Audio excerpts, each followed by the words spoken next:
તો હવે જોઈએ દેવી પૂજકના પ્રશ્નોનું સમાધાન ક્યારે.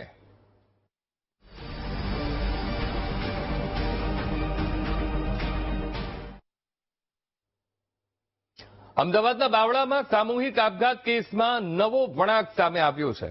દેવી પૂજક સમાજ આગેવાન ભરત પટણી અને સમર્થકોએ સીઆઈડી તપાસની માંગ કરી છે. પોલીસની કામગીરી ધીમી હોવાનો આરોપ લગાવ્યો છે. પરિવારના 5 સભ્યોએ સામૂહિક આપઘાત કર્યો હતો. પતિ પત્ની, 2 દીકરી અને 1 દીકરાએ ઝેરી દવા ગટગટાવી હતી.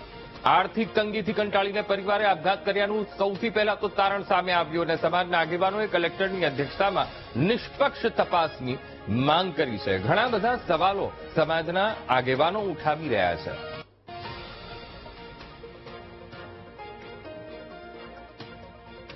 તો બગોદરાની અમદાવાદના બાવળાની આ ઘટના છે, જ્યાં સામૂહિક આપઘાત કેસ અને આ કેસમાં નવો વળાંક આવ્યો છે. હવે દેવી પૂજક સમાજ એ આગળ આવ્યો છે. દેવી પૂજક સમાજ ના આગેવાન ભરત પટણી અને તેમના સમર્થકો સીઆઈડી તપાસની માંગ કરી રહ્યા છે. હજુ પણ વધુ તપાસ કરવામાં આવે. માત્ર ને માત્ર આર્થિક તંગી એ કારણ ન હોઈ શકે, એના આગળ પણ કોઈ કારણ હોઈ શકે તેવું સ્પષ્ટ એ સમાજના આગેવાનો માની રહ્યા છે અને માટે તેઓ માંગ કરી રહ્યા છે સીઆઈડી તપાસની, કે વધુ સઘન તપાસ કરવામાં આવે.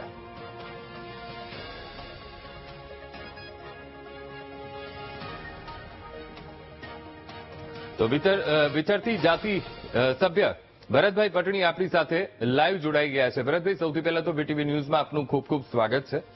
દેવી પૂજક સમાજ અને આ જે બાવળાની જે આખી ઘટના છે કે પરિવાર, એ આખો પરિવાર જેણે આપઘાત કરી લીધો. સૌથી પહેલા તો તમારી પાસેથી એ સમજવું છે કે શું દેવી પૂજક સમાજ, એ સમાજનો આ પરિવાર આપઘાત ક્યારે કરી શકે?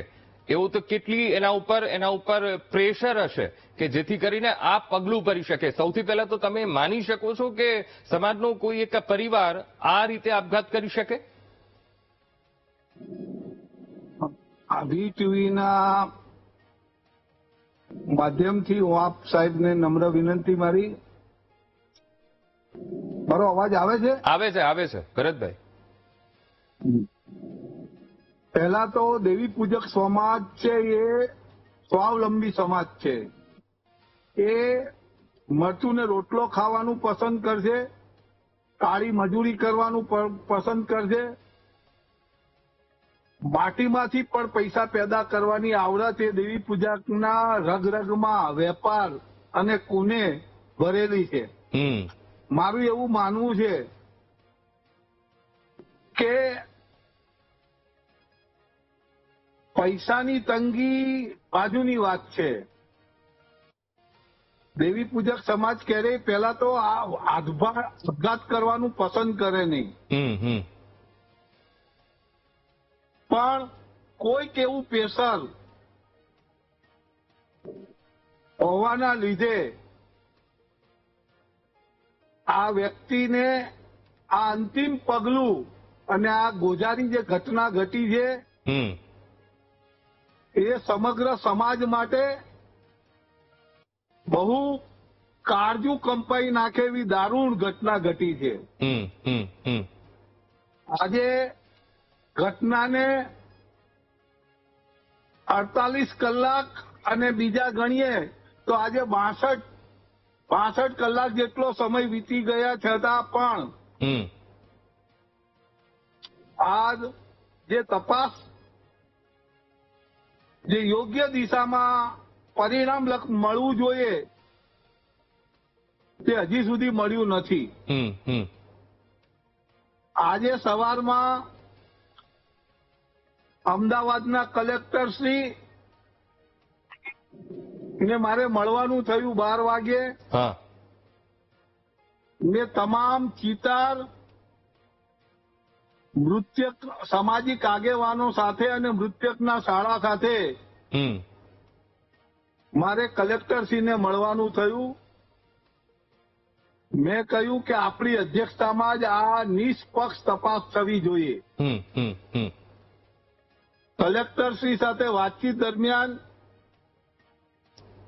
બહુ જ હકારાત્મક પ્રતિસાદ હતો. આપણી ભૂપેન્દ્રભાઈ પટેલની જે સરકાર છે અને આપણા ગૃહ રાજ્યમંત્રી હમ માન્ય હર્ષ સંઘવીજીએ ઝીરો ટોલરન્સની હમ જે નીતિ અપનાવી છે, હમ પણ ક્યાંક અનાયાસે જે વ્યાજખોરો છે હમ હમ તેમના દ્વારા આ પરિવાર ઉપર બહુ અંતિમ પગલું ભરવા માટે મજબૂર કરવા માટેનું બહુ મોટું પ્રેશર થયું લાગે છે પ્રાથમિક એટલે રીતે. ભરતભાઈ એક વ્યવસ્થા ઊભી કરવી પડશે, સમાજે પણ ઊભી કરવી પડશે, કારણ કે આ જે વિપુલભાઈ પટણી છે, હવે વિચાર કરો, એમને સ્ટેપ બાય સ્ટેપ એમને તો આગળ જ વધવું હતું કે પૈસે ટકે સુખી થાય એટલા માટે રિક્ષા લાવ્યા અને પ્રાઇવેટ ફાઇનાન્સમાંથી તેમણે ફાઇનાન્સ ઉપર તેમણે રિક્ષા ખરીદી. હવે વિચાર કરો કે આ એક વ્યક્તિ, આ એક પરિવાર, કે એને સ્ટેબલ થવું હતું, એને આગળ વધવું હતું, એને એના પરિવારને આગળ વધારવું હતું, એક જીવન ધોરણ ઊંચું લાવવું હતું. નથી લાગી રહ્યું કે હજુ પણ આપણે એવા પ્રયત્ન કરવા પડશે, હજુ પણ એ પ્રયત્ન આપણા થોડાક વામણા પડી રહ્યા છે કે જેના કારણે એક વિચાર ઉભો થવો જોઈએ, એ વિચાર નથી ઉભો થઈ રહ્યો, એ મદદ નથી મળી રહી હજુ પણ. હું આપના માધ્યમથી કહું કે હું ભારત સરકારનું DWBDNC બોર્ડના મેમ્બરના નાતે અમારી જે સીડ યોજના છે એમાં સ્કિલ ડેવલપમેન્ટ અને આજીવિકા, હેલ્થ અને આવાસ, આ 4 યોજનાની સ્કીમ છે. આપણા યશસ્વી વડાપ્રધાન માનનીય નરેન્દ્ર મોદીજીએ આ વિચરતા સમુદાયો માટે 200 કરોડ રૂપિયા જેટલી માતબર રકમ દ્વારા આ અમારા બોર્ડની રચના કરવામાં આવી. બોર્ડના સભ્યના નાતે આપણા ગુજરાત રાજ્યની અંદર અત્યાર સુધીમાં 1000 જેટલા વુમન એસએચજી ગ્રુપ પ્રસ્થાપિત થઈ ગયા છે અને આ વર્ષે બીજા 1000 બનવા માટે જઈ રહ્યા છે. આ ગ્રુપો બને અને અમે લોકો 25,000 રૂપિયા રિવોલ્વિંગ ફંડ તરીકે, બીજા 25,000 રૂપિયા અમે એન્ટ્રી પોઈન્ટ એક્ટિવિટી તરીકે અને તબક્કાવાર અમારું આ જે આયોજન છે એ ગ્રુપને ઓકે આ બહેનોને તાલીમ આપવાનું કામ રાજ્યભરમાં ગુજરાતના 20 જિલ્લાઓમાં ચાલી રહ્યું છે ભારત સરકાર દ્વારા. આ બધા જ ગ્રુપોનું monitoring okay OBC finance corporation Delhi દ્વારા થઈ રહ્યું છે. ઓકે પણ ભરતભાઈ, હજુ પણ એક વ્યવસ્થા આપણે મજબૂત કરવી પડશે કે જેથી કરીને વિપુલભાઈ પટણીના આખા પરિવાર સાથે જે કંઈ પણ થયું એ કોઈ અન્ય દેવી પૂજક સમાજના એક પરિવાર સાથે ન બને. એક સમજ ઊભી થાય કે આવી કોઈ પરિસ્થિતિમાં જો પરિવાર એ ફસાય છે તો શું કરવું, એ સમજ પણ આપણે એ જાતે જ કેળવવી પડશે, એમને આપવી પડશે. આપ અમારી સાથે ભરતભાઈ જોડાયા, વાતચીત કરી, એ બદલ આપનો ખૂબ ખૂબ આભાર.